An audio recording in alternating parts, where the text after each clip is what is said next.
let's start with the whole reason I wanted to get us together, which we know is talking about Palestine and what it's brought up for all of us. I'll start very briefly, and then I'd love for all the two of you to tell me what's been happening with you, and then we'll just see where it takes us.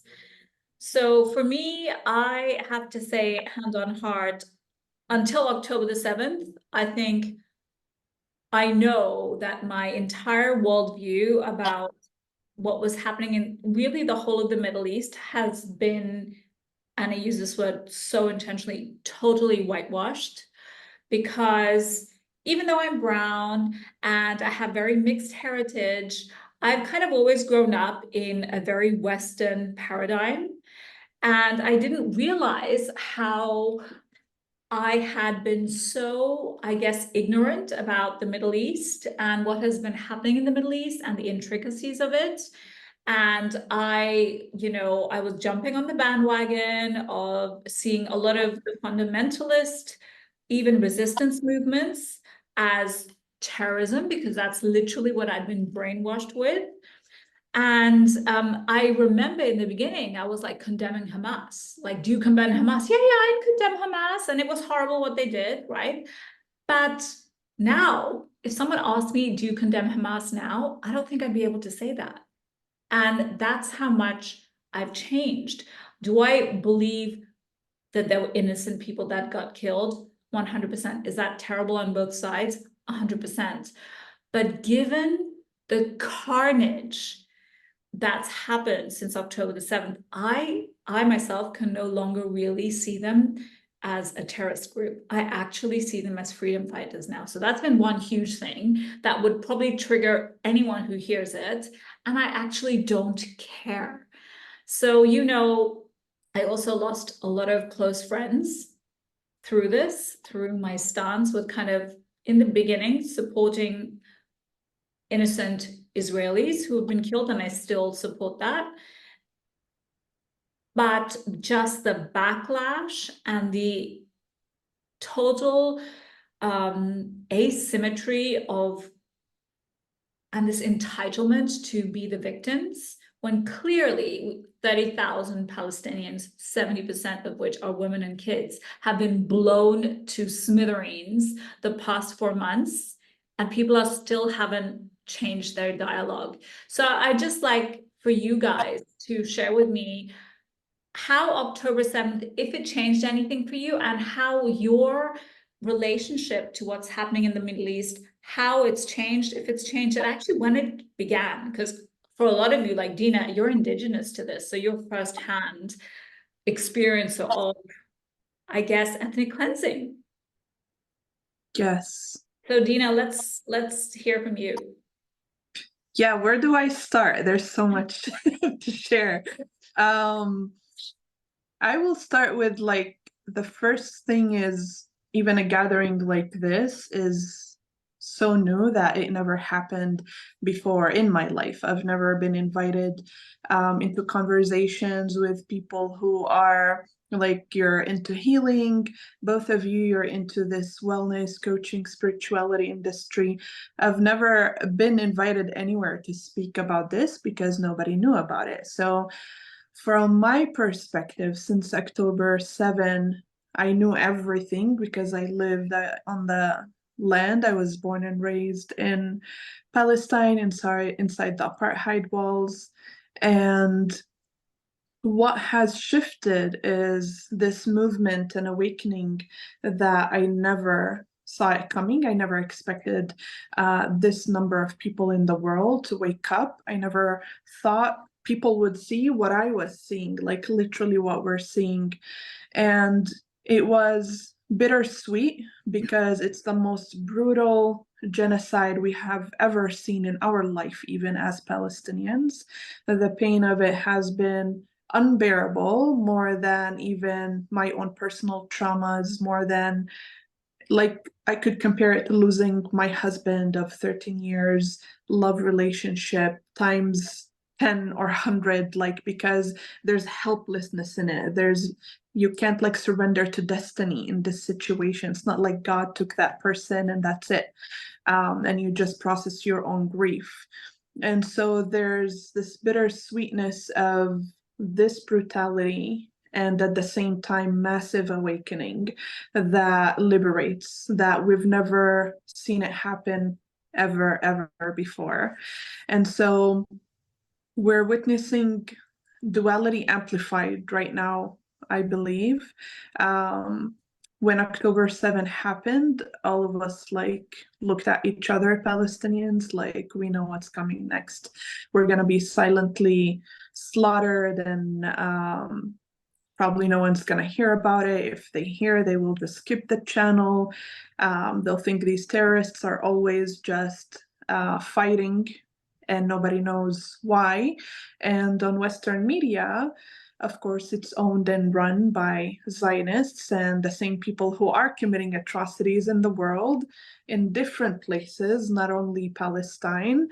And so they show people certain image, and they know how to work with the subconscious mind of humanity and program them through repetition and keywords positioned like hypnotizing the collective over generations, where you never even question anything.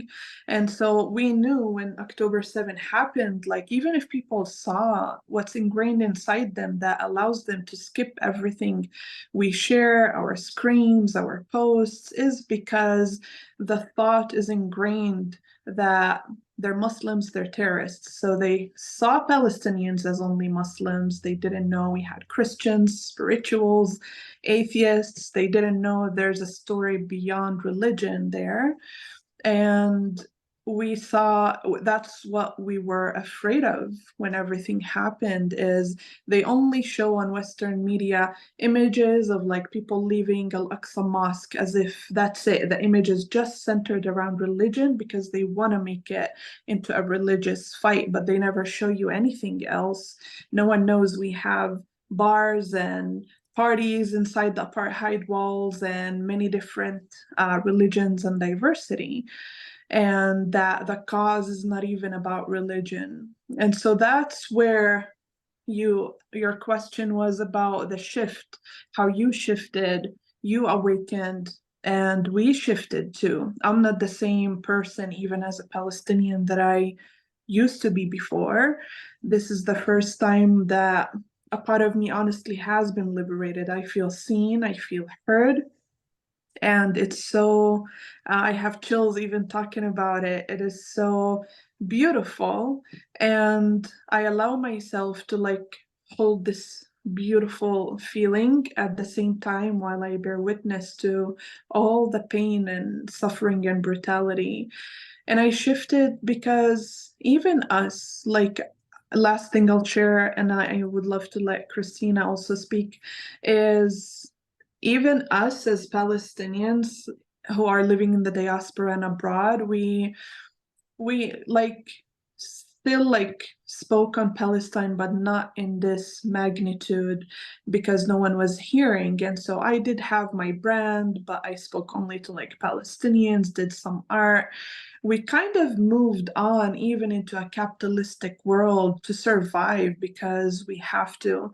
And so even our lifestyles have blended in a little bit with the material world, with the focus on success, money, results, because we're operating in a Western world. That's how we survive. And that's the focus here, or else you don't make it.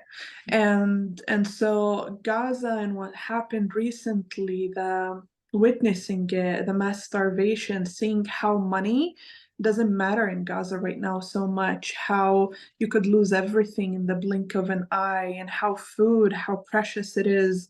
We've been changed to our core, that food feels different. Water, like I was washing the dishes this morning, immediately I go into gratitude, like, wow, I have water. Every thought, I feel like, wow, I have food. It naturally comes in without me needing to practice a self-development gratitude exercise. So I can't stop like thinking of Gaza people through everything in the micro daily moments, and that changed me. I'm changed. Like, life is not only about results and money and all of that anymore. It really doesn't mean anything on its own. Yeah. Yeah. Thank you so much for sharing that. I resonate with everything you said.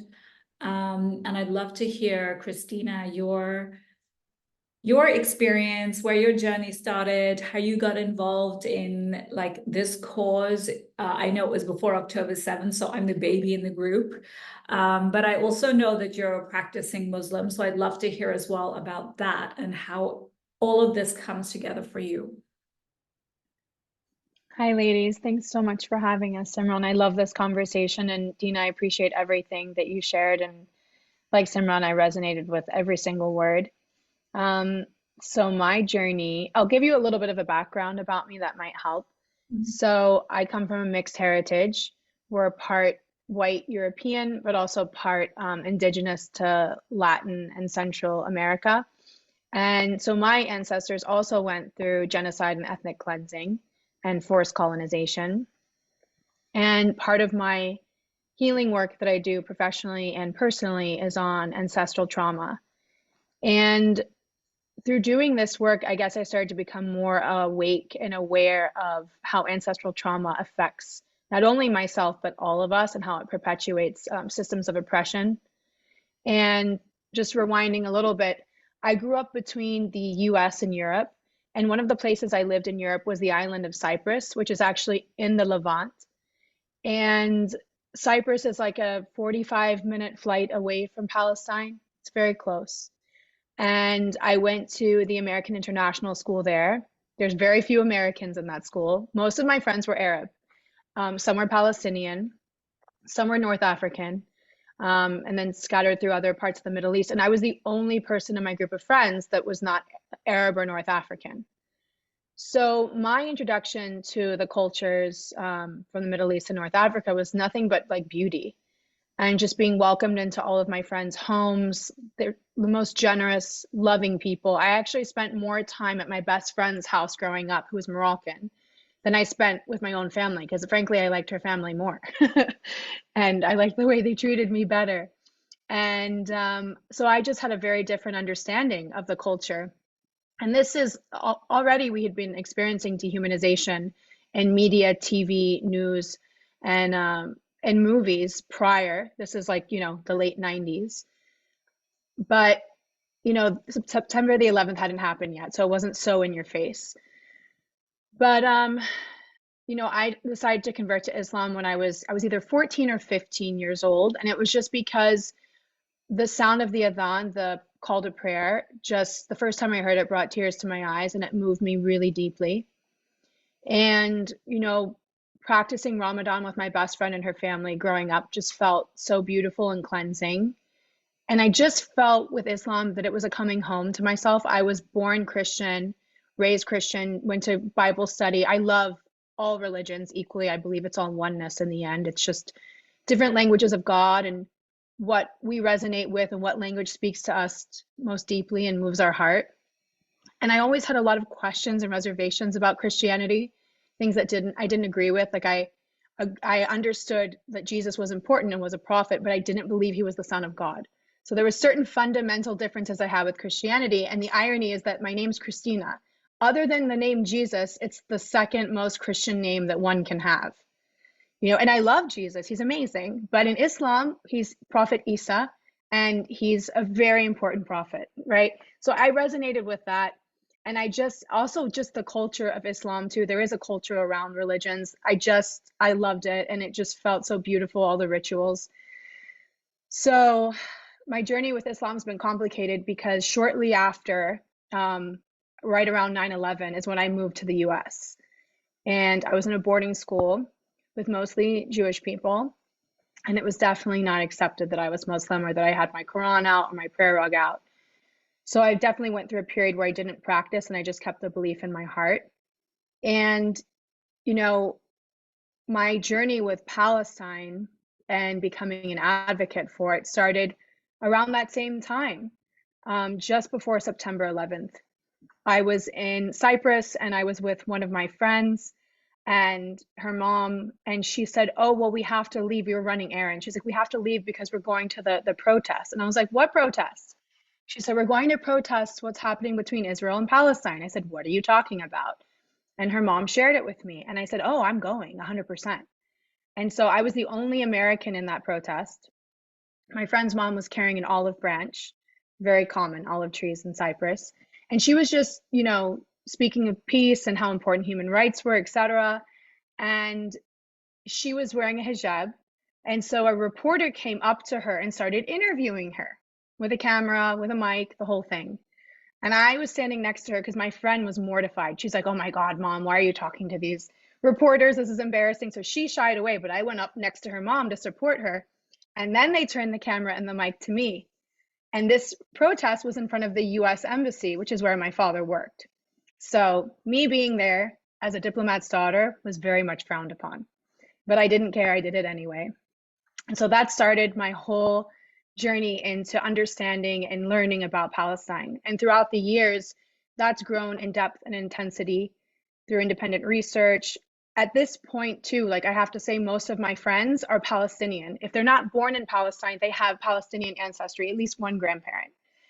And just the more Palestinians I meet and the more I learn about what's happening there and has happened, it is impossible for me to remain silent. It is impossible for me to become complicit in any way, shape, or form. And anything I can do to amplify Palestinian voices and to help people become aware of what's happening there, I'm going to do it. And it's not just from me and, what I've learned in this lifetime, it's beyond me. It really feels like a deep ancestral war cry to an end of colonization and end of oppression and understanding how it's all connected. And the other thing too, I want to say is I have ancestry from the south of Spain. And I was just on a call earlier this morning where we were discussing in the south of Spain, in Andalusia, there was a 700-year period of Islamic rule in Spain. And during that 700 years, the country went from sort of a barbaric dark ages into a renaissance and a time of awakening, where literacy, mathematics, public libraries, philosophy, poetry, so many different arts and sciences were brought into the country, and the country flourished. And so under this 700-year period of Islamic rule, Jews lived there and they were flourishing. They were thriving. And they lived together in peace and in harmony as brothers. Some say cousins, others say brothers, but it's the same thing. There was a deep culture of appreciation because they have more in common than they do that's different. And so this belief and this story that Jews and Muslims have been at war for thousands of years is a myth. It's not true. It's historically inaccurate. Jews and Muslims having conflict is a product of colonization, is a product of the state of Israel, and is something new. It's a symptom of white supremacy, and it's created in the last 100 years or so.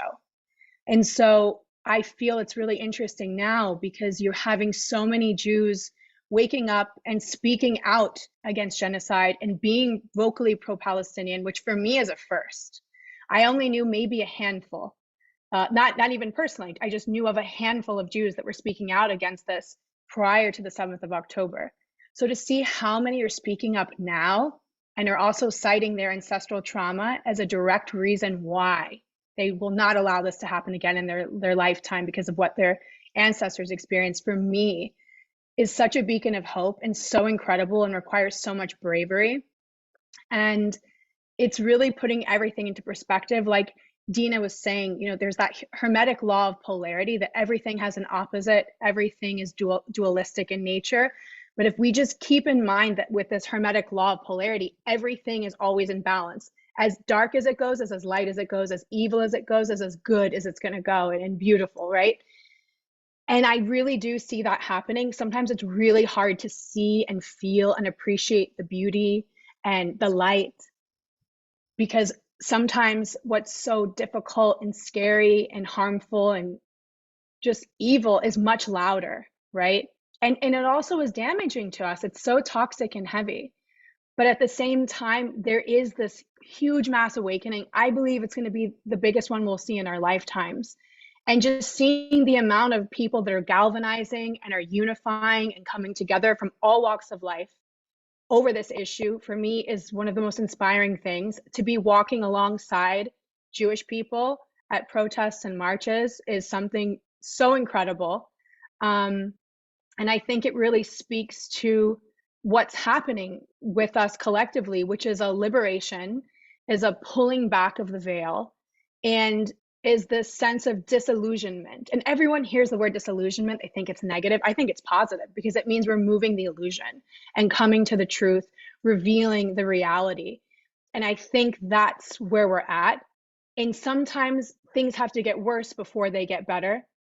And the other thing I wanted to say is that there's been a huge effort with Islamophobia being perpetuated by media and by government, which has been happening it's a strategic process that's been 40 years in the making.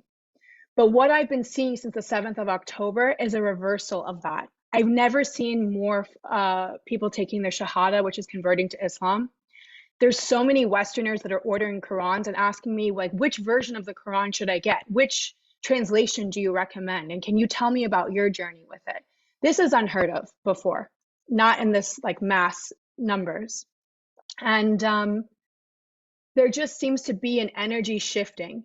And so it feels like Palestinians, you know, we all come to the earth with what we believe is a soul contract, an agreement that we make, like what we're supposed to accomplish in our life, what our soul purpose is.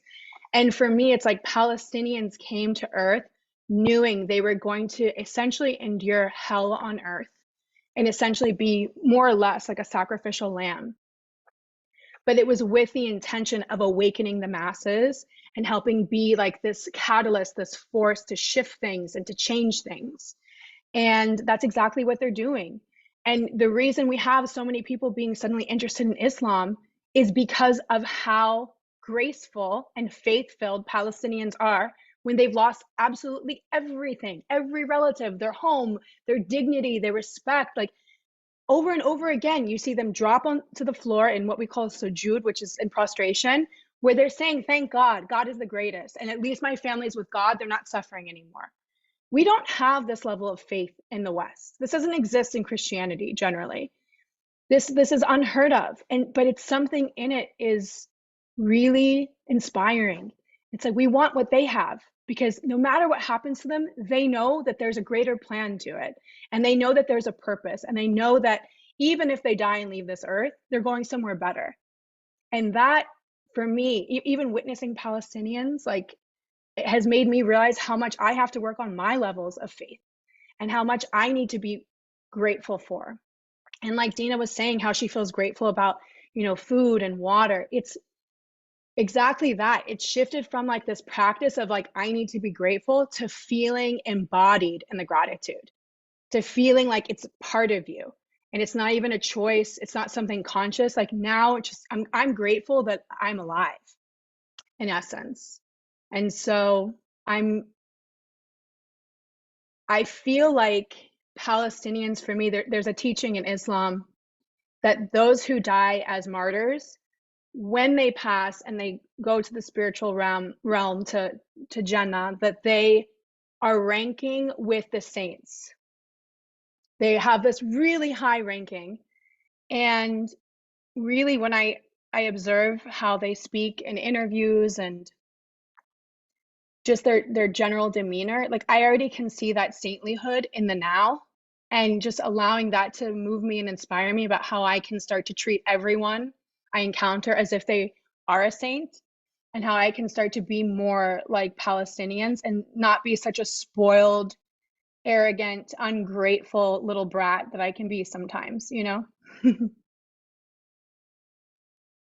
Thank you so much for sharing that. Like, there's so much to unpack in what you have both said. And like, I just love your journeys. Like, Dina, you have been born kind of into this. Your soul decided to come into this world with struggle, like as part of your DNA. We all have struggle in our DNA, but it's literally your people have decided that, as Christina was saying, you've taken on this huge soul contract, not knowing that actually you're going to be involved in the awakening of the world.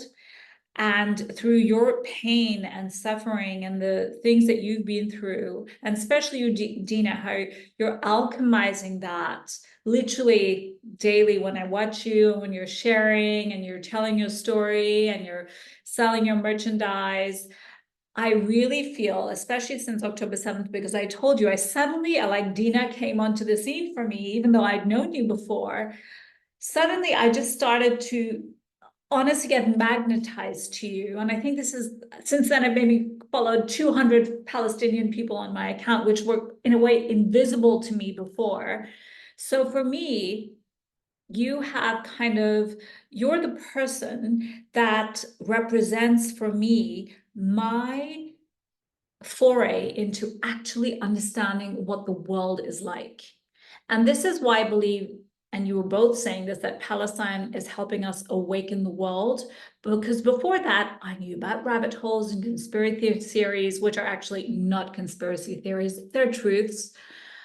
But it was, I think, on a very superficial level, more like a theoretical in your head, logical level.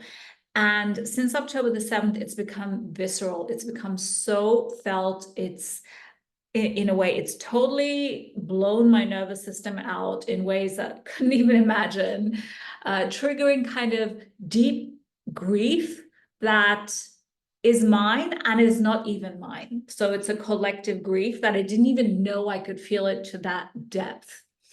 And so, Christina, when you're talking about your journey and how you discovered Islam, how you actually have so many Palestinian friends, and I have Palestinian friends too, but I would say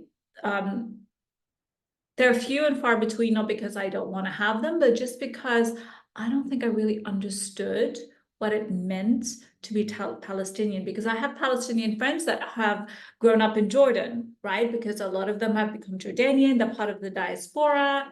And I used to hear stories of one of my friends, a lot of them are living in Dubai, and they share about, their grandmother who was from Nablus and the West Bank. And it was just like a story to me, it just didn't seem real. And when I go back and think about those stories now and think about what these people, their ancestors, their families must be feeling, it kind of horrifies me to a way that I didn't feel before October the 7th. So for me, October the 7th was a big watershed moment. And I think for all of us, we've shared how it was a big watershed moment for all of us in so many different ways. What I kind of would like to get a little bit now is about reactions, because that's for me been something very difficult to process, because I guess I'm so much newer to this than you guys. And so I'm going to ask you some questions, especially questions that I get from a lot of people coming at me. And I've now decided to just block and move on. But in the beginning, I was engaging, trying to explain myself, trying to explain why I have a particular perspective. And it was draining me. I was triggered. I was angry. I was sad. I felt persecuted for no reason other than for me supporting the right thing, which is not being for a genocide. So for me, I can't even understand how, even if you're Jewish, and I know a lot of Jewish people are not Zionists, and that is a distinction I also had to learn, because I didn't really know what a Zionist was. I thought it was the same thing. So I've had to uncover so much stuff in the last 4 months, which I think has been super beneficial. But also what really shocks me is how most of the people, at least who are following me, don't even care about doing the research. So this brings me to one of my first questions to you guys, is a lot of the times, I guess, Zionists, people that I have known from 20 years even, telling me that I need to read up on my history, because I obviously don't know what's happening in the Middle East. So how do you guys approach that? Do you even get questions like that? Because they think that I'm super brainwashed and I'm supporting terrorists. What do you have to say about that? Either of you.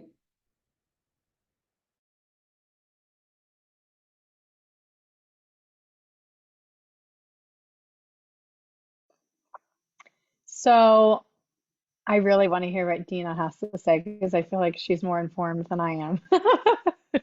But when people usually say that to me, I understand they have not done independent research, that their research, quote unquote, or information that they're receiving is from being spoon-fed by Western media. Because anyone who's spent just 1 hour of time doing independent research from just a human rights group, just an internationally recognized human rights group such as Amnesty International or Human Rights Watch, they'll quickly learn that this is absolutely occupation and apartheid. It's been declared illegal apartheid for years now by internationally recognized human rights organizations. It's not a theory. It's not a potentiality or perhaps. There's no shades of gray. It's black and white. There's an occupier, and then there's an there's a group that's being occupied. It's very simple. And there's within that certain responsibilities that are not being upheld. And if you're occupying a nation, you have a right to provide them with, certain things such as water, such as food, such as medical aid, and what have you. And that's not the case. And there's a lot of falsehood that's perpetuated just simply by Fox News, CNN, etc. And I've had many uncomfortable conversations with people where they're not even willing to listen or to hear. They will tell you that, oh, you don't know your history, you haven't done research. But then if you actually cite Geneva, conventions and protocols, it goes in one ear and out the other. Many times they are content with what they think they know. They don't want to learn. Their mind and ears are closed, and you are therefore speaking to a wall. And what I've learned is to basically discern whether that person is interested in learning or whether they're interested in just shutting me down and not listening. And many times it's the latter. And so a lot of times I won't even waste my breath because it's not my job to convince. It's not my job to persuade or to educate. And it's exhausting. And maybe this isn't the right approach, but I just have learned from my own experience from the last 20 years or so of advocating and having debates. Anyone who is a Zionist, whether they identify as that or not, generally is not willing to listen or to learn. And if they are, it won't be from me. Most of my friends that are Zionists or former Zionists, I'll say, that were Zionists, when I ask them what motivated them or inspired them to have a different viewpoint and to leave Zionism, they will tell me it's because they went to Israel, they decided to go to Palestine, they took off their kippah, or they took off anything that would help them identify as being Jewish. They used their American passport, they went to Palestine, and they met with Palestinians. So I'm not going to convince them. Witnessing how Palestinians live and witnessing their character is what changed them. Or from friends of mine that are former Zionists that are Jewish, they decide to leave Zionism because another Jewish person, talked to them and explained to them how things were. So I also think you got to consider the source in the sense that, like, I'm not the right person that will convince them. However, that being said, in the beginning, like in October, November, I was putting a lot of time and energy into publishing past human rights reports from different international organizations, which was a ton of, I basically stopped working for 2 months. It was a lot. But what's interesting is certain relatives of mine, they weren't Zionists, but they were more like impartial to Israel. When I've talked to them, like friends, colleagues, family members, when I've talked to them, say, hey, so what made you realize this? When did you discover this? Was it recently in October, November, or was this years ago? They say, no, it was this past autumn. And a lot of times when I ask them, what was it? Like, what was the turning point for you? They're like, your social media, your Instagram stories. So it does,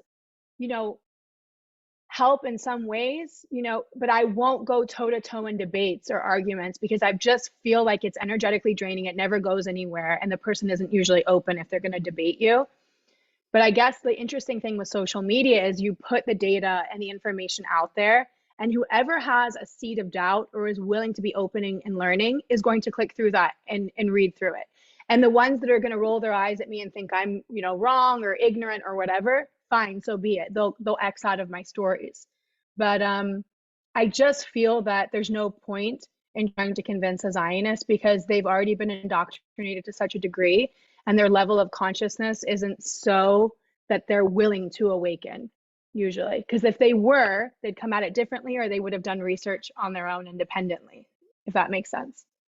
Yeah, completely. I mean, that's been my experience, literally, by being baptized through fire, because I've been so drained, and I've shared with both of you that, like, I'm literally being attacked, and I have only just recently decided to just block, delete, unfriend, just because my nervous system cannot handle it. And I know they're not open to actually having a different perspective, because no matter how many sources you give them, they're not going to look at it because they've already decided. So I was like, I'd rather keep my voice and my energy for the Palestinians, and not fighting the people who are never going to even desire to see another perspective. So Dina, I'd love to hear from you, because you're actually Palestinian, you're living that experience. A lot of people who are Zionists have never even been to the Middle East. And if, I don't know if they dare to come at you like they have at me, but what do you say to these people? Yeah, I couldn't unmute myself earlier, and I just felt already like Christina was meant to speak on that. And like, it's interesting from my perspective, just a different point. Listening to you ladies, I never in my mind think like, oh, I'm the one who should speak because I was born in Palestine. I'm like, woof, they lift a weight off my shoulders. Like, they're supporting me with, they got all the facts, all the things. And I just love how much Christina is so informed, and like, it really helped us in this movement to speak with us and walk with us. And that's where I feel those who see the truth know that this is a humanitarian issue, and Palestine is just being used as a place and a portal for all of humanity to heal and wake up through this land. It's the Holy Land. It makes a lot of sense that everything is happening there. It's the land of Jesus. And so that is part of like an indirect way to the answer of those who do not want to wake up are never going to see the truth, just like Christina said. And so point number one is like, it is pointless to talk to anybody who has their mind made up and fixed. The block and delete for trolls is the best option. And I believe why we pushed a lot of things on the internet, the three of us and everyone who's in this movement of Palestinian liberation, we've been posting a lot that looks like convincing, because we honestly had to, for the masses to educate, because the propaganda machine is trillions and billions of dollars machine. And to reverse that and the causes of what they have done is a lot of work. That's why we got depleted and exhausted. And so it took time for people to start listening. I saw things happening in phases. There's those who are just Zionists, they're indoctrinated, they're brainwashed and into propaganda, and they're never going to change their mind, maybe for eternity. We don't know. There's a possibility they would wake up, but there's a possibility not to. And so that group, like, their mind is made up. It's pointless to talk to them, block and delete. Then there's the wave of people who were kind of started questioning things, and they wanted to understand, but why is this happening? Why do they keep killing each other? And so I felt like that's where I like to have a conversation. If the person is open, like Christina said, it's worth it. Or posting on social media and educating, like, you got to learn a lot, Simran, about from the education and putting things out there that we have been doing. And so it was worth it. So there's this group of people who started to question. And I think the ones, you always need curiosity to learn and to change anything. If there's no curiosity, there's no point. If the person has zero interest, then you're just speaking to a wall and like knocking on a door that is never going to open. And in order for us to like be heard or how to deal with these people. I just see it as that they go in waves. There's a wave of people who couldn't wake up when everything first happened and they needed a shock. Some people need an emotional impact to wake them up. And that shock came later on. Like I'm seeing people right now for the first time, they post their first post on social media about Palestine, that they are in a protest and they feel proud and safe to put it out there. Maybe in November they were not taking any sides. They were not even reading in depth. And so there's a third wave of people that started to wake up from us educating consistently on the internet, but they needed a shock in order to see all the education that has been put out there since October. And the shock was when the numbers spoke for themselves. That's when a lot of people changed. 30,000, it's now like said to be 35 because always we add 5 that are under the rubble and missing. And so to the number publicly put out there. And so 30 to 35,000 people, and according to statistics, like 70% of them are women and children. And so there's no Hamas in there. And the numbers started to speak to themselves. People started to see the images. Everything started to come to the surface. Whatever was submerged came to the surface, and you cannot not see it. And here, the debate now, the conversation, like even your question shifts from October 7th to now, is because there are people who still comment the same comments, still DM the same things. They don't want to see the truth with 30,000 people, with all the images, all the facts in your face. And they're comparing 100 hostages who are alive with 30,000 killed. And the hostages are being carpet bombed like everybody else by their own government. And so anyone with common sense would see the truth and start seeking the truth. That's why we have like kind of a mass movement that is rising by the day. It's not diminishing. I'm not seeing it grow less. I'm seeing it grow more in solidarity. And the ones who are still questioning all the evidence, all the facts, they tell themselves stories. And I think it's just to protect themselves from being brutally melting down.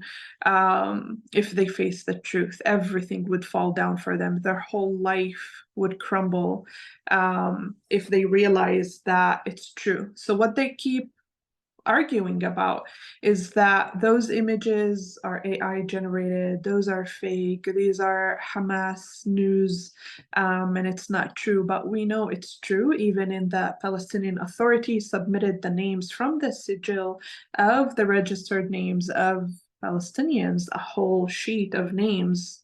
Entire families have been wiped out.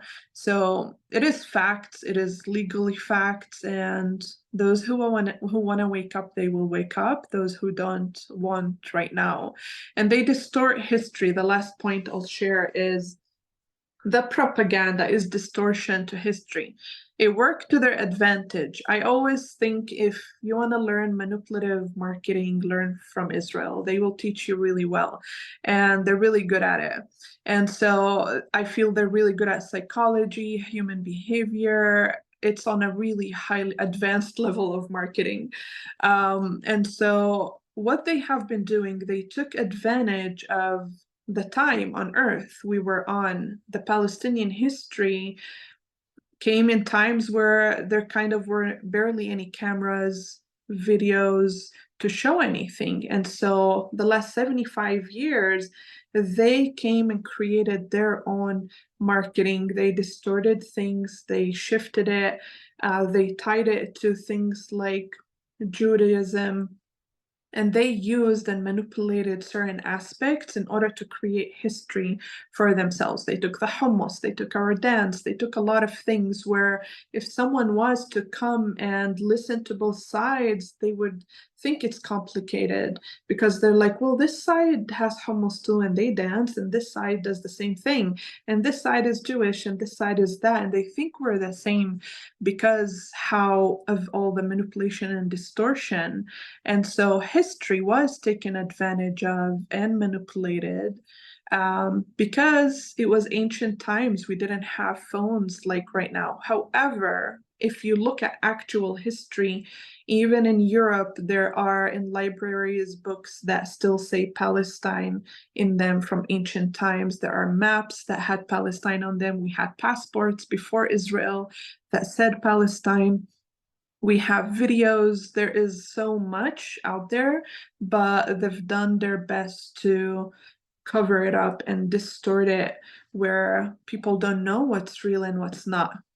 Combine that with how busy we are in today's world and with capitalism and everything, people can barely lift their head up to look at something when they work all day long and come home to just fix dinner, sit with the kids a little bit, and go back to sleep and back to work. How much time do you have to dedicate of yourself to weighing the options, looking at everything and all the truth? So I feel it had to blow up in people's faces so heavily in order for them to look and take time out of their schedule and say, what the hell is going on here?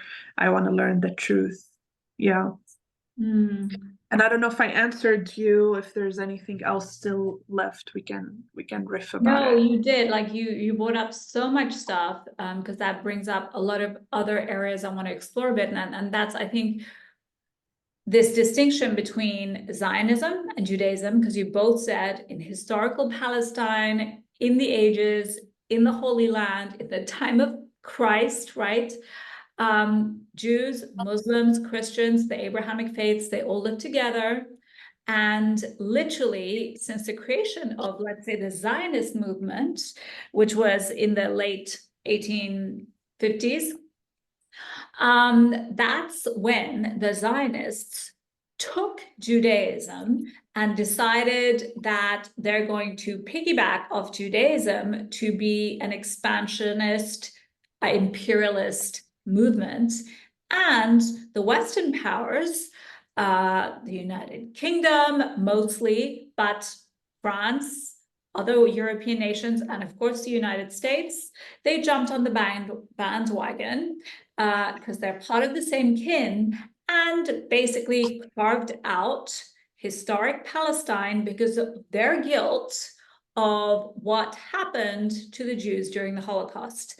And now a lot of preeminent scholars who know about this, they're very clearly state that because of the Western guilt, mostly the German guilt of the Holocaust, why did Palestine have to pay for it? And I keep hearing these discussions, these arguments that Palestine is historic Jewish land and they have the right to return. Well, if that was the case, none of modern society, right, would be where the lines are now, because the UK, does that mean it belongs to the Vikings and the Vikings have the right to return? Do the Germans have the right to return to the United Kingdom?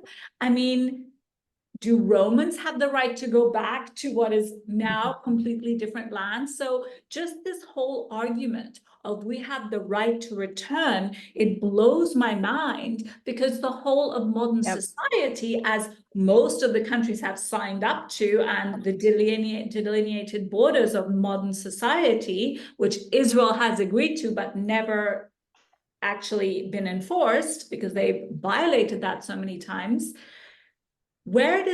I don't understand how without impunity, Israel has literally gone against successive United Nations and Security Council resolutions, how they have never been enforced, how they keep expanding, all about this so-called right to return. And I really don't understand how this has not been debunked. I want to just say one thing really quickly, just in terms of timelines Yeah. to keep in mind for anyone watching this. is that Zionism was founded by Theodor Herzl in the late, officially, like formally founded in the late 1890s. And then the Holocaust happened in the early to mid 1940s. So Zionism wasn't created as, you know, a result of the Holocaust to protect the Jews. And it was also not founded by people who identified as being religious. They were secular Jews. They were Jews by culture. So they And Theodore practiced Herzl actually called himself an atheist before. exactly. Exactly. So like they identify as culturally Jewish maybe, and they'll have like Yom Kippur and Passover, etc. But they don't actually necessarily believe in a God or a higher power, and they don't practice the religion. So we're also starting, if you just think about that for a moment, it's very opportunistic to jump on the bandwagon of, oh, now we have the perfect opportunity. We have the Holocaust, right? Oh, also let's jump on the concept of awliya, the right to return, and making a pilgrimage.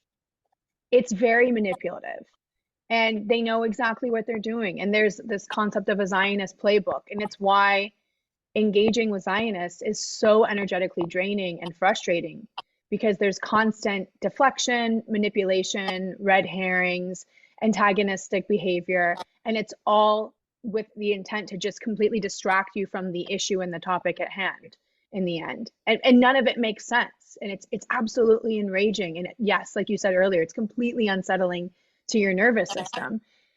And And also I just, how, yeah, sorry, Christina, to what you're saying, it's how basically, you know, when I first started to talk about, they're like, well, what about Hamas, they're terrorists? What about the Jews? And this whole what about, every time you bring up an argument, it's like, what about, what about, what about? what about ism? Right? And it's like, only the Jews have the right to be a victim. And I'm literally so angry about that now. Because in the beginning, I Right. used to feel guilty. It's like, oh, it's not like it's of course the Holocaust was terrible. And yes, it was terrible, but it's not the fault of the Palestinians who should have to pay for that. In fact, and this I've No. heard all over the internet, go to the US, let the US be carved out for Israel. Go to Germany, they're the ones who freaking killed 6 million Jews. Why Yep. does it have to be Palestine that has to pay for the evils of the West? And this is what I Yep. just don't understand, how the Zionists can't get their head over that. And that's because it's not actually about being safe. It's about expansionism, which is purely about supremacy, mostly white supremacy, right? Because we all also know that in Israel, it's not an egalitarian society. Everyone says, and this is what I get from a lot of Zionists, if you go to Israel, you're going to see that everyone is treated the same way. We have blacks, we have Arabs, and they're all treated the same. And it's just a lie. And on Yes. that, we have to mention how Black people are treated in Israel. The state of democracy, they are sterilized the moment they arrive, and they don't know without their consent. And it's published in articles on Google, but of course they try to censor it so much, but it's out there. I grew up there, and whenever I would go to that side, I've never seen a little Black kid. It was always only adults. So they would come from Africa, like Ethiopia mostly, I remember, and they would sterilize them so they never breed any Black Jewish bloodline, and it stays the way it is. And they only come to serve and be part of the population, and put them in the military and in positions like that. So that's what the world, if they really know what Zionism is, they would freak the heck out. They just use Judaism as a human shield, and it blended together over there. And yeah. I also wanted to just piggyback on what Dina was saying, is that there's different types of Jews. There's Sephardic, which have Spanish and Portuguese ancestry. There's Ashkenazi, which have Eastern European ancestry. And then there's Mizrahi, which have North African and Middle East ancestry. Out of those three groups, the Mizrahi are, they have, ancestry from that region. And perhaps you could say they are indigenous to the region. However, the Sephardic and the Ashkenazi are not indigenous to the region. And if they did a DNA test, they would find out that they do not have Middle Eastern blood. Maybe they have 1%. I have 1% Black African ancestry. Does that mean I can go to Africa and kick like a black tribe out of their land? No, absolutely not. And then just reversing, going backwards from that on this indigeneity claim, and also the racism issue. So Mizrahis, which are indigenous to the region and are Middle Eastern, they are treated like second-class citizens in Israel. They do not have the same rights in any way, shape, or form in the government, but also financial and in private sector throughout the country. They are treated horrifically, and there are a lot of activists, advocates, and human rights groups in Israel that are run by Mizrahis because of this. It's not something that's hidden. It's public knowledge in Israel. So that's the irony, is that the people that actually are indigenous to the region, you treated badly. And many of the Mizrahi Jews were Palestinian Jews who decided to become Israeli because they're like, we need to protect ourselves. This is obviously, we're going to get better rights because there's a whole apartheid system where there's two sets of laws and rules, and it's better if we just become Israeli. So there's that. Also, this indigeneity claim is really interesting. One, DNA tests are illegal for Israeli citizens unless they're approved by the state, by the government. So I think we can kind of figure out why that is. Two, let's talk about the rates of skin cancer being astronomically high because they don't have the melanin required for that type of sun that's in the Levant. It's really intense. And then three, you can only be indigenous to a land if you never left it. They left it. And then if you want to return to the land and claim indigeneity, you have to adhere to the social customs and norms, and you have to collaborate and be communicative and working in harmony with the indigenous group there.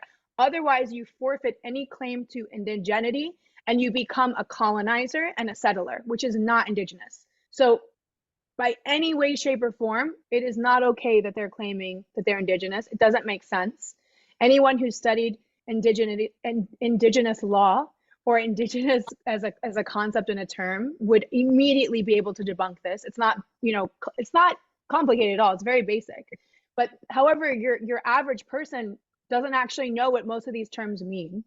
And they get really scared of being called an anti-Semite because that's one of the top, strategies and tactics in the playbook to shut people down. So they immediately drop it. And that's, I think, also why people don't go deeper with their research. One, they have privilege because it doesn't actually directly affect them and they don't need to be involved in it, or so they think. But also because they're terrified of learning more, because then it would start to question every single thing in their life and realize how much they've been lied to about everything that exists, every single system out there. And also, they're afraid that then maybe I am an anti-Semite if I think negatively about Israel, right? So that is complicated, the internal inquiry that happens. But in reality, it's very, very simple. And let's just literally break down the word anti-Semite, because actually the Arabs, the Palestinians, are Semites. And Ashkenazi Jews are actually not Semites. So when they're talking about anti-Semitic, most of the time they don't know what they're talking about. And this is what I also don't understand. Again, this is propaganda and brainwashing of the media, which is a tool actually since World War II, when the US brought in all these Nazis into the government and are using the toolbook of MK Ultra, which is where comes the CIA, the Operation Mockingbird, brainwashing, propaganda, and what has happened to mainstream media since then, where there's only one narrative that's allowed until social media arrived and other viewpoints were finally allowed to be shown. But all of these terms that if you basically decide that you're going to support the Palestinians, not to be anti the Jews, because it's not anti the Jews, it's pro-Palestinian statehood and the right of sovereignty and self-determination, which is an essential human right, which all the countries of the world, I think, have signed up to. But when it suits them, the United States, the United Kingdom, most of the Western Europe, bar Spain and Ireland, have decided to conveniently forget, because it seems to me that self-determination only counts when it's in accordance to the Western playbook. And it's so obvious for me to see now that I literally cannot understand how even the most staunch Zionist can defend it. So I am literally trying to see their perspective, but I'm just not able to because none of it makes sense. And in fact, all of the leaders, the prime ministers of Israel, they've only been Ashkenazi white Jews. Why is that? And also, for a second, let's talk about the lobby of Israel in all the Western, in fact, not just the Western, in basically all the governments of the world, because so many have remained silent, including the Arab nations who have nowhere done enough, right, for their brethren. And let's go there as well. Why have not more Arab states, countries who are literally seeing a genocide because the ICJ has literally said a plausible genocide is happening, why is it that no one, none of the Western states, even the Arab states, are lifting a finger? They're all bought simply, honestly. They're all bought with money. It's divide and conquer is the agenda to win. And so they have been divided over time. Either they bought them and they got material interests, and it doesn't represent the people. You literally can. They also position presidents and so on strategically in there. And so they even picked who goes where, the elections. We don't know if it even went right in many places and so on. So some of them, many of them are bought, these leaders, and with money and interests. And some got so weak, they weakened them, that if they were to fight, they know they will be wiped out quickly also, and they will lose whatever stability they have. So they just stay quiet and small, and end up just going with it for a long time. So yeah. Right, I because think what we've seen is actually, especially in the with the current US president, he's not running the country, he's not mentally sane, he's not mentally sound, he's not making decisions. It's very clear that it's probably the intelligence services who are running the country, which has been actually the case for most of the post-war era. It's the CIA, which was started in 1947, that has actually been untoppling, that has been creating a lot of, as you said, divide and conquer behavior, that has been supporting despotic regimes all over the world, that has actually funded Hamas. So has Israel funded Hamas, and that's easy to see anywhere you want to do just a little bit of research. And what I again find so shocking is that this is so readily available. And again, I do believe that people like you and me, because of social media, are able to see this information. But my question is, what do you feel is going to be happening now in geopolitical terms, to the fact that most of the people of even Western nations, obviously Arab nations, they see their governments not being for the will of the people, because that's very clear. We see the protests all over the world. We see the Houthis in Yemen, who are really the only ones standing up to the bulldozers of Israel. No one else has stood up, but the people, it's very clear that majority of the people of the world are supporting a ceasefire. And why is it taking so long for these governments to follow through? And what do you think is going to happen? What predictions do you have? I feel like a revolution, at least one, if not a multidimensional one, is imminent, and that it's already begun internally. It's just a matter of time before that's reflective in the external field. I also wanted to just say a couple quick things, as I think it was something like 50 countries today were in the ICJ, the International Court of Justice, vouching on behalf of Palestine and going against Israel, which is unprecedented and unheard of Granted, it is non-binding, so therefore it's not really something that can be enforced. However, it will go down in the history books as such. So whoever remained silent or pro-genocide, and whoever went against it and spoke up. And I think that's really important to take note of. I also wanted to say that I completely agree with Dina about the countries in the Middle East being bought. Kuwait is one of the only countries that consistently speaks out against Israel, but there's strength in numbers. And we also know that there's a natural resource grab with Palestine. It's extremely rich with gas and oil, billions and billions of dollars. They've already started drilling and extracting for that illegally. And that also they've, Israel has offered other Arab nations a cut of what they drill in and discover there in their complicity. So as like a reward. And then also to keep in mind that Lebanon has had their own ethnic cleansing with Israel, and so has Egypt. There was a whole war in the Sinai Peninsula.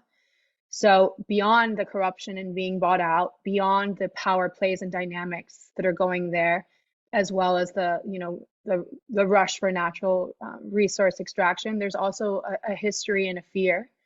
And because of the strategic location of where Israel is, that also explains why a lot of the Western countries are going to stand in Israel's favor, because they want to be able to have that, that pawn piece. They want to be able to have some sort of a say and, power in the dynamic in the Middle East. And Israel's their only chance at doing that, right? I also wanted to say one quick thing too, which is on topic but off. The United Nations does not classify Hamas as a terrorist organization. They classified them as a resistance movement.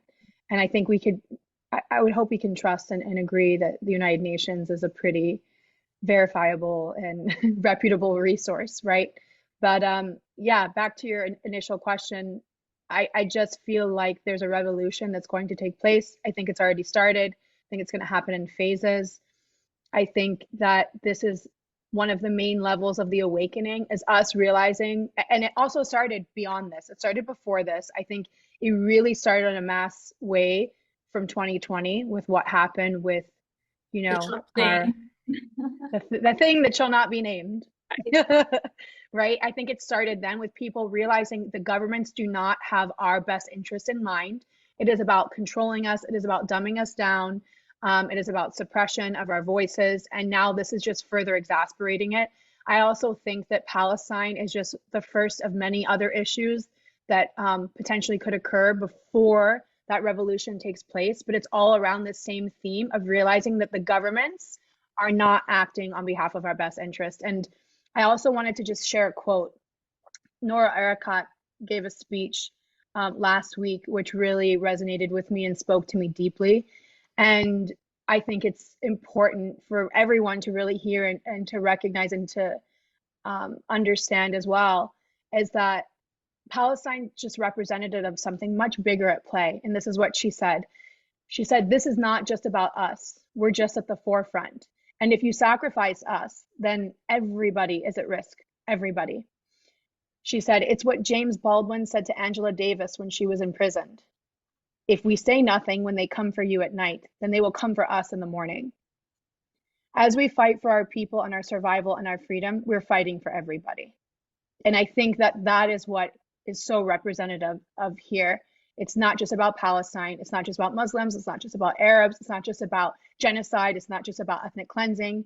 It's about there being an effort to kill off groups of people, to grab natural resources at any cost, any means necessary, to suppress people, to control them. And we need to start recognizing when and how that's taking place, from the most minute ways to the more prominent and evident ways, because it's happening on such a huge scale now, right under our noses, and us starting to become aware of every single aspect of that and starting to break that down and fight against it and speak up against it. Because something that starts off small has an opportunity to grow and to proliferate and to become much bigger, right? Like what's happening in Palestine didn't start on the 7th of October. It's had 75 years to fester. Where else are we noticing things right now that we could stop in their tracks before they become something so big and massive as a genocide, right? Like where is their oppression? Where is their dehumanization, etc.? And where are we losing control, and where are we not able to voice our concerns? Because we're supposed to have a democracy, allegedly. But the way I see it, I lived abroad for the last 15 years. I just came back to the States last year. This country doesn't seem like a democracy to me. It seems like a faux-mocracy at best. And when I look around the world, it seems like that's kind of a theme right now. Mm-hmm. Yeah, we have a right to protest, but what's actually happening? Are they actually implementing what we're wanting and what we're feeling? Not really. There's such a disconnect, to your point. So yeah, I just feel we have to start becoming more and more and more aware of the tiny things, not just the big things, and fighting against it. So for me, you brought up so many points, and to the ICC, the 50 nations who are apparently supporting the Palestine cause, they say that, but I saw the United Kingdom, the United States on that list, and they're literally funding a genocide. So I actually don't understand how they can possibly, with any kind of conviction, say that they're actually supporting Palestine when they're not. That's super clear. And to the other point that you were talking about how Palestine, and you talked about Noor, who's really said, they're gonna coming for us today, they can come for you tomorrow, and they will. For me, Palestine also showed up all the other atrocities that I was not even aware of that are happening. The genocides in the Congo, the genocides in the Sudan. And for me, this is what has really opened up the fact that colonialism never ended, that the United States is one of the biggest imperialist nations in the world and has got away with it, has toppled various governments since the Second World War with impunity, and how, as you said, since 2020, and most of the way more awake people than me, I think I was quite late in the game, that are aware that the government has actually never been for the people, because as the United States loves to say that we support democratic regimes all over the world, which is again a total lie. They've gone to war. Iraq is a huge example, for absolutely no reason. No one stopped them. The same thing is happening in Palestine. The same thing happened in Vietnam. In every single war that the West, mostly started by the United States, has decided to go and get into, they've never won it, and they've only destabilized the regime because war makes them money. And it's not even about red or blue. It's so beyond the two-party system. And I think this is what I hope people are going to see, that our governments are not actually for the people. They're for war. They're for the lobbyists. They're for the elite who make money from funding both sides. And people actually have very little say. They censor people, and what we're seeing now is huge amounts of censorship. As you know, I lost my account, my super tiny account, because I was reported for close to nothing, no rhyme or reason. So the times that we're going in, for me, I find frightening, because all the things that the West purportedly support, they're literally clamping down on. We don't have freedom of speech. In France, for example, where I live, you need to actually have a permit just in order to protest. You can't just protest, right? The kind of censorship that's going on, what they're showing on the mainstream, you would think that literally there's nothing happening in the Middle East except the poor, old Israelis who are having to go through yet another war because they're terrorists. That's the narrative that the Western media is still spewing. And most people are buying it. Mm-hmm. And so as we come to an end, because we've been around such a while, I don't want to keep you too long, but at least my prediction, because I like to make these collective predictions for the world, I would never have thought this, but I don't see Israel surviving as a state. I literally don't see it survive. I think the worst thing that they could have done for their own security is what they're doing now. And if ever it was about security, which we know it's not, it was about expansion, aggrandizement, supremacy, totally allowed by the West, because they need Israel for resources, for money, to be the outpost in the Middle East. because war makes money, for the Ben Gurion Canal. I believe this war, Hamas, is just an excuse for creating this Ben Gurion Canal. And as you said, Christina, they're already giving out contracts for it. They've already shown plans for redoing Gaza. And so for me, if we as humanity don't take a stand, don't speak up, then I believe that the times that are coming, we deserve. Because, and this is, I'm going to bring it back to my talks about Atlantis, because, you know, I'm super into Atlantis, the esoteric, and I talked about us entering the timeline of the collapse of Atlantis, because I believe time is a spiral. We've all been here as a collective, especially those of us who can see through the manipulation. We have been here before. We remember it so viscerally as a trauma. And that's why we're trying so hard to tell people to actually see the way the world is and not what they've been fed, because literally the way the world is going is more domination, more control, transhuman agenda, not being able to travel, not being able to think for ourselves, being fed everything, dumbing down with AI, this whole transhuman agenda. And it starts with fear and domination. And what is war? It's about fear, control, survival. So by getting people living in their first three chakras, which is around survival, they can dominate us, control us. And so if we as humanity want to really have a more egalitarian world, and I do believe that that's possible, but it only happens if we stand up, if we speak up. And finally, and we're going to end on this, I'd just like you both to comment a bit on what you're seeing, even in, let's say this, I don't like the word spiritual, but I don't know what else to call it, the spiritual community, the whole light and love community, the coaching, mentorship community, how I would say 80% of them have remained silent about what's going on, including friends of mine, by the way, whether they're white, brown, anything, have remained silent. And I, again, cannot understand that. So I'd love to hear you both speak on that for a few minutes before we end.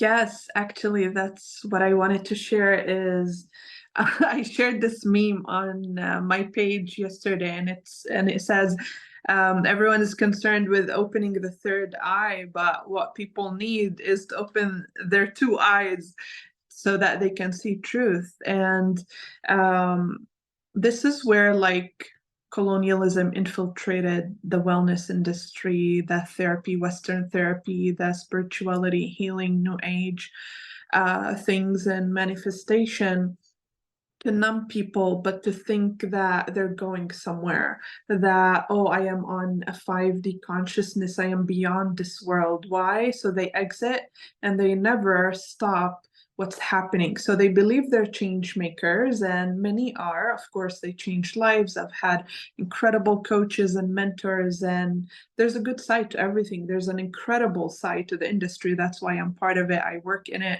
However, there's a lot of false light infiltration in it that is from the people who control the world. I feel anything that is flourishing easily, they want it to. And so it's a $1 billion industry. It's thriving and it's blooming. And they love it when people exit and leave and go live somewhere abroad, maybe in Costa Rica, maybe somewhere where they feel like, oh, I exited the matrix now, and these terms. So they want people to think they're exiting the matrix.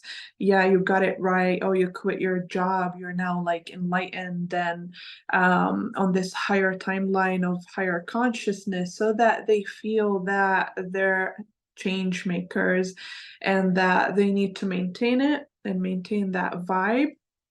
And it got associated that justice work is low vibe, calling things out, truth is low vibe. And so I think it's really, it got tied into money. Part of it is that a lot of people are enslaved by money in a negative way. And a lot of all the teachings out there are about money, and we do need money and we should live in abundance. I agree with that. Poverty is not something to encourage out there, especially in today's world, it doesn't serve you. However, we need ethical wealth. And so, with all the emphasis being on money, signing on clients, become the next seven-figure entrepreneur, and associating it with exiting the matrix as a high consciousness thing, that's where people fell into a trap where if they're about to look at Palestine or call anything out, well, what if they don't make money? And so that thought immediately lets them not go there. What if I lose followers? What if people disagree with me? And so I have seen whoever preached about humanity, sovereignty, evolution, freedom, and has used these words and has profited off of it and showed that I'm here for the collective. I feel the collective.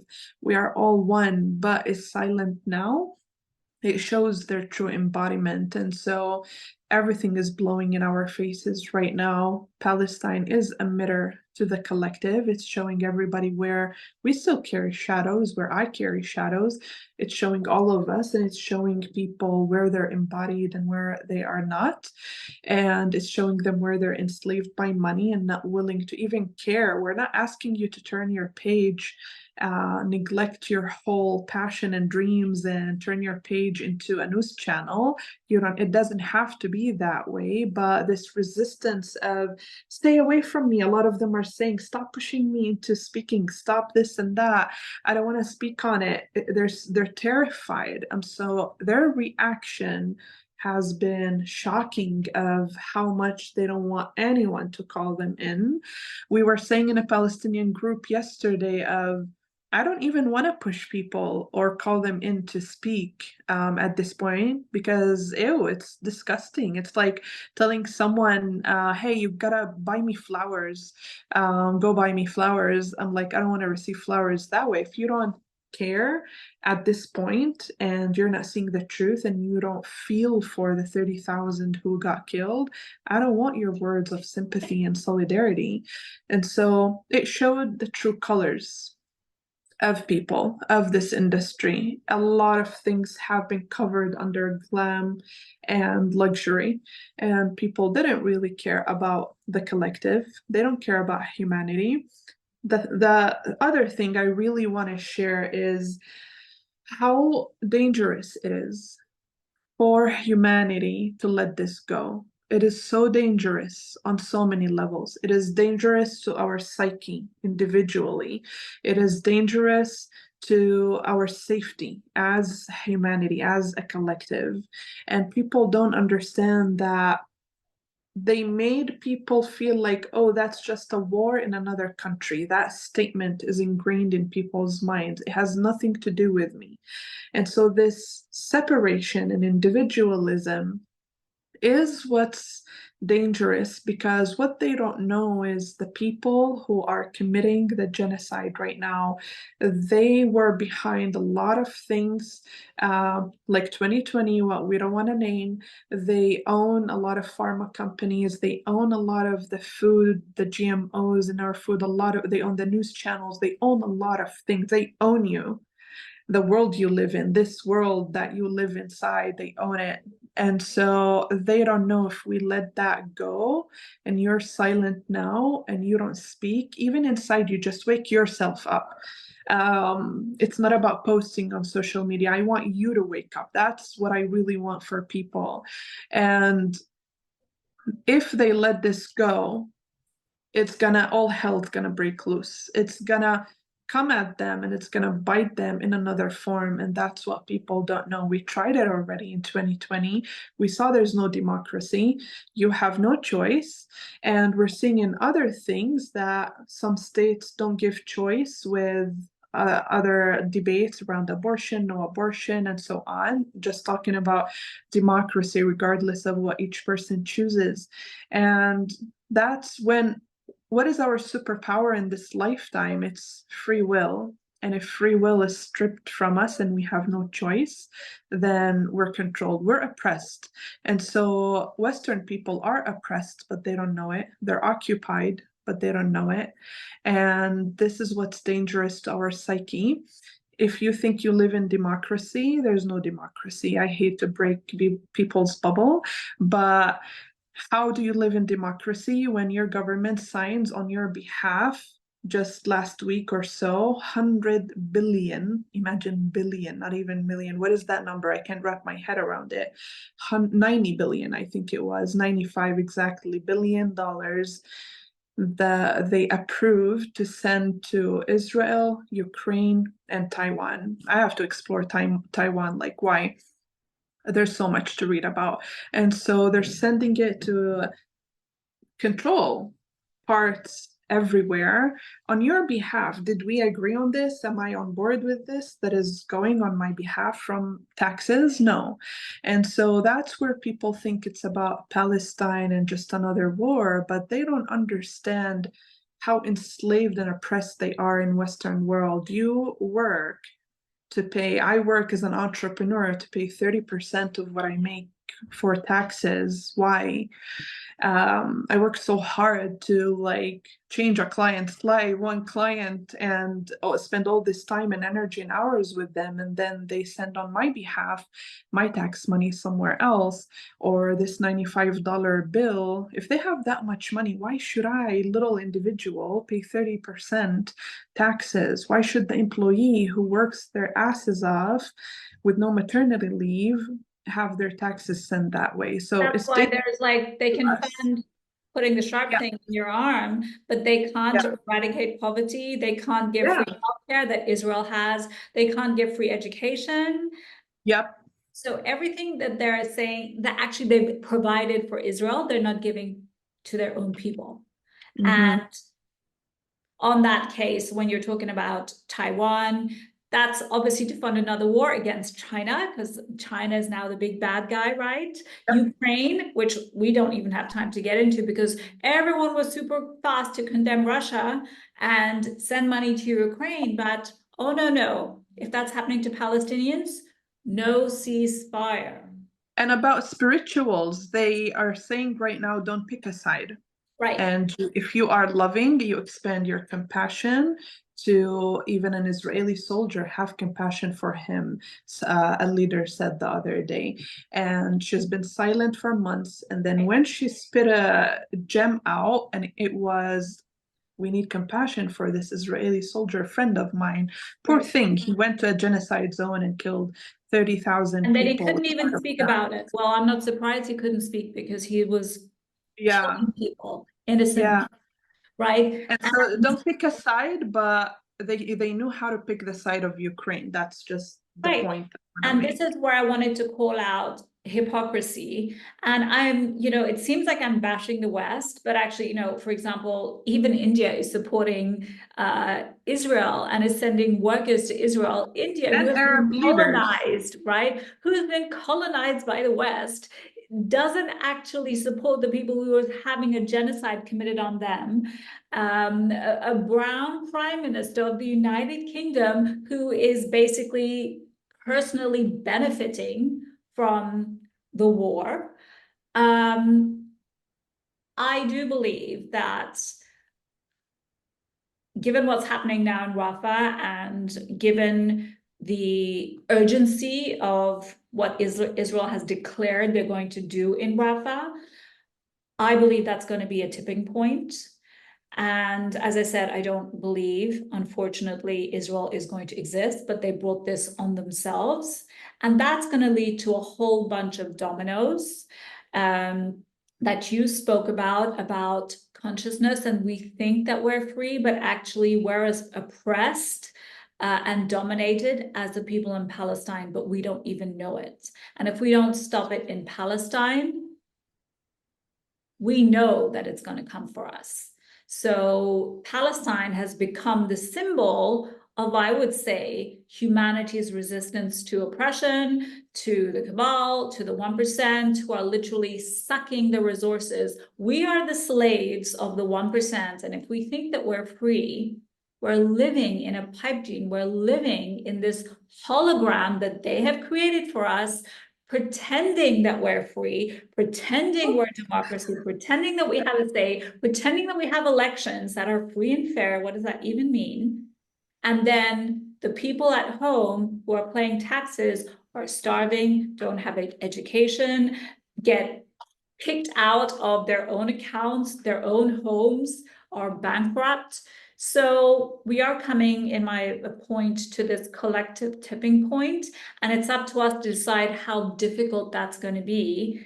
And the only way that we actually, I believe, can get through this is through uniting as humanity, as people, regardless of color, creed, religion, because it's actually never been about that. It's the 1% who are using that to divide us so that they cannot control us.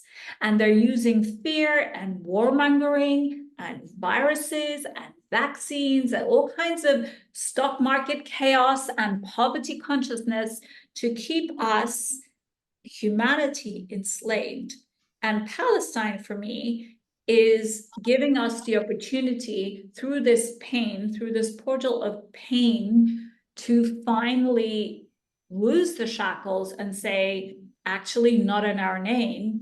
And there's plenty of things that we can do. A lot of people say, but what can I do? Money is what they love, right? So stop spending money where the Zionists are funding war, very simply. Canvas to the governments. Stop allowing the trolls to have a say. Don't engage with the trolls on social media. I learned that the more you try to engage with them, you're just giving them, more credibility, and the algorithm helps them.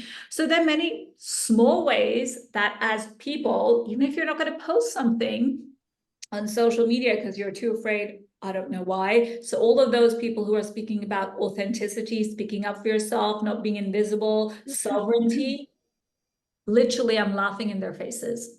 Because And trusting in a divine plan, and right. trusting in a soul contract, and having faith. It's all decorative, it's all performative, it's all a facade. And Right. I wanted to just say, like, about those that claim to be spiritual teachers or facilitators or what have you, whatever the title. I mean, it's called spiritual work because it's hard, because it's work, and it's not always going to be easy or pretty or aesthetically pleasing. It can be really ugly and fucking painful and very difficult. And it requires many layers and instances of ego death and annihilation of who we thought we were, where it's really raw and there's a dark night of the soul and we shine a light on the shadow, personal shadow, collective shadow. And it feels like a lot of times with these spiritual space holders, teachers, facilitators, etc., it's all surface. It's all a farce. There's no trust, there's no faith, it's all performative, essentially. There's no proper legit shadow work, and shadow work isn't a one-time thing. It's not like I did the shadow work, check, I'm done. It keeps coming up over and over and over and over. And if you commit to being a teacher, be careful what you signed up for, because you're going to be taken to the depths of everything, because you're a conduit for everyone, that they're going to learn through you, and you're going to go through the depths of hell to then come out on the other side and share with others what you've learned. And as humans, we're equal parts light and dark. That's why we incarnated here. That's what we signed up for. There's no good or bad. There's dark, there's light. It's like two bookends. They're necessary for balance. That law of polarity we talked about earlier, and experiencing that full spectrum is integral to our learning here on Earth School. And embracing the depths of both is literally the most spiritual thing that you can possibly do. Love and light as a mentality and wellness and spirituality is extremely toxic. It's avoidant, it's delusional, it's bypassing, it's dangerous, and it's contradictory to the human experience and what we signed up for as souls, because we're souls. We're here temporarily having a human experience. After this human experience, we return to being a soul. So bringing the unconscious to the forefront of the conscious is the whole point of the work. And that is what shadow work is. So I always say to people, like, don't come at me bring your bullshit love and light. That's inappropriate. It sounds like the words of someone who lacks true empathy and compassion and isn't in touch with, what's actually truly happening within their soul. And also, are you tone deaf? Read the room. Every single successful human rights movement started because of an uprising and revolt, because someone got angry, and anger is a good thing. It's prophetic. It alerts us that something is off and that a boundary has been crossed. So someone got fed up of abuse and oppression. They decided to do something about it. That's how every human rights movement started. And anger is not a bad thing, and how we, process it and unleash it, that's, where that work comes into play. But defending yourself and human rights is love. Standing up to oppression is light. And exposing all that undermines, blocks, threatens, and stands of the way is of peace, is love, light, and compassion. And it is shadow work. And advocating for oppressed groups, that is a form of prayer. That's allowing God, source, the divine to work through you as a conduit. And how God, source, the divine works through each of us can be completely unique. Maybe for one, it's cooking, food for Palestinian families in the diaspora in America. Maybe it's, sending money to human, rights groups in Palestine. Maybe it's going to marches. Maybe it's sharing social media content. It's different for each of us. And we're meant to allow God to channel through us and to be the reed, to be the flute, and allow that to come through however it's meant to come through in each of our divine purposes and expressions. And, for those that are not clear on their mission and are not truly in true communion with their creator and are not allowing themselves to be a conduit, that's why they're preaching love and light, because they actually, it's all surface and they haven't gone deeper with it, And there's actually a teaching that I want to share in the Quran. It's one of the verses. And it says that it's not the eyes that are blind or the ears that are deaf. It's the spiritual heart that is deaf and blind. And so what I believe is what we're witnessing unfold is an awakening and a revealing of spiritual diseases of the heart. Because no amount of data or human rights reports or social media reports from Palestinians on the ground will necessarily open a closed heart. That is the spiritual work between one and their maker, and that is connected to their purpose, their path, their soul's contract. And maybe it could be that some people in this lifetime are not meant to awaken. That's part of their work and their journey and their soul's evolution. It also speaks to why we shouldn't waste too much time trying to convince people, because they're on their own timeline and path, and we have to really accept it. And those that need us and are relying on us to guide them through this disillusionment, we can absolutely be there for them and hold space for them, because it is a huge annihilation of, because it's connected to everything. It's connected to every single system, everything we thought to be, right? So I think that they need us more than the people that we're trying to convince, and we don't want to waste our energy. We want to have no energy leaks. We want to use it consciously, right? So that's all I have to say. That was, wow, fire. And Dina, I just want to give you the chance for the last few words before we sign off. Oh, that was fire, Christine. That was powerful. And I will add to all of that is the how they say nothing is right or wrong that's how you could see the colonization and Zionism infiltrating its way into this industry and community is through individualism and through words like nothing is right or wrong, everything just is. And sure, we can look at it where it's relevant that way, but that person is speaking from privilege in the comfort of their home. They're not sitting in Gaza running between bullets and burying their own child into a grave, and so it is easy for them to speak that way. But if we take a different example, I disagree completely with that teaching, because if someone was raped, of course, there's a lesson and healing for an individual in there, but are we going to put the rapist and the person raped equally in the same space and say, well, nothing is right or wrong, just accept it, expand your compassionate heart to this person, and just be nice to them? That's what they're telling us in the Palestine movement. Just be nice to the predator that is killing you. And there is self-defense when someone is attacked. If a serial killer is chasing you somewhere, you gotta defend yourself. And so self-defense is needed where there are predators out there. And to strip us away from that is taking our power away and our free will of choice. And so we still live where that is needed. And that's where they get it wrong. They want to skip, they teach about shadow work, they teach about inner healing, but they want to skip that whole level when it comes to collective liberation.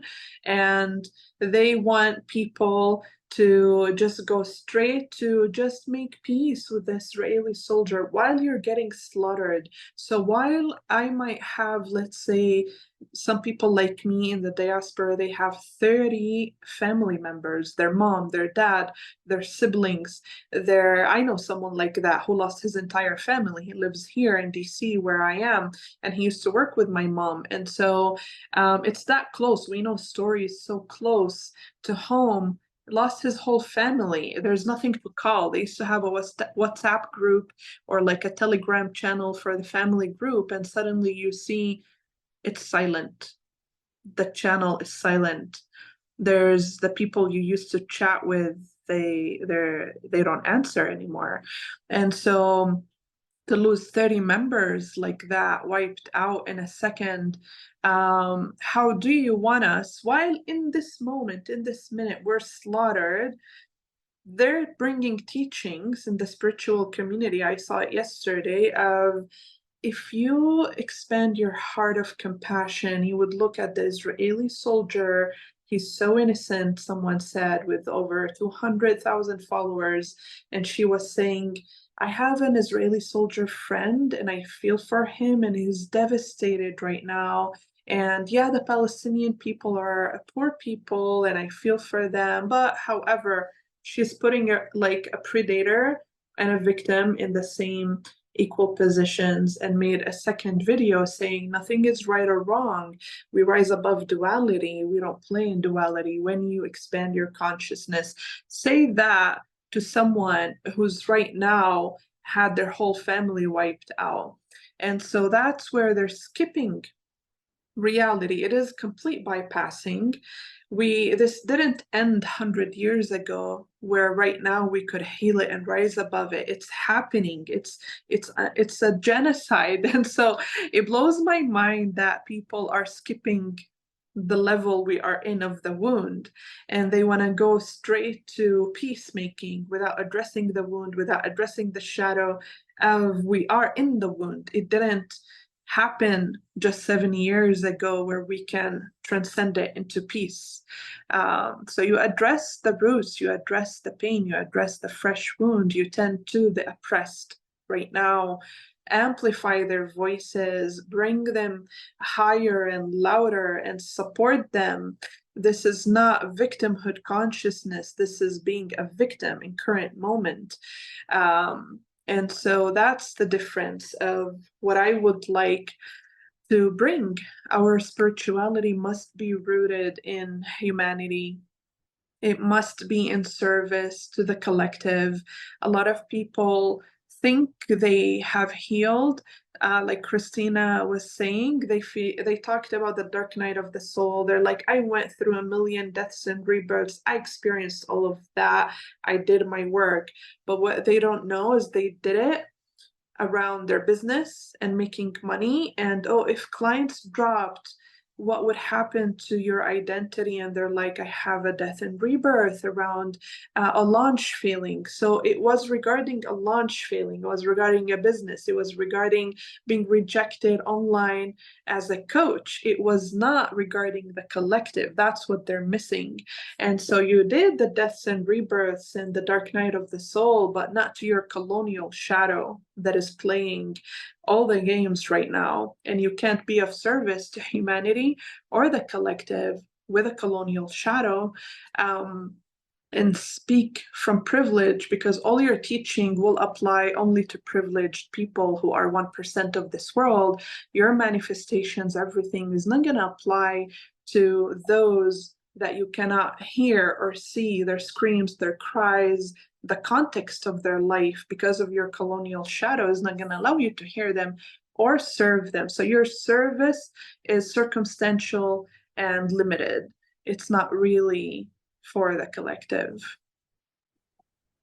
Wow, that was so amazing, very deep. Obviously, we have a lot more to play out. We don't have the solutions to everything, but I'm so grateful to you ladies to come and share your experience, to open your heart, to explain how you're walking through this very difficult time in, I think, a global ascension. And the ascension comes through with a lot of pain, a lot of darkness, as you've said. It comes through embodying that pain and not ignoring it. And we cannot rise above something we don't feel. So you both shared so much, uncovered so much. You've definitely been very instrumental, both of you, in my own understanding of this whole experience, this war, this awakening. And I'm really honored to walk this path of discovery, this journey with both of you. And I do believe there's so much people are going to get out of this if they have an open mind. And those who don't, we're going to bless you, go on your way. But we're each going to have to figure out what is the right path for us to tread on. And we don't judge, but we're not always going to agree. And I guess that's the human condition. So thank you, ladies, so much.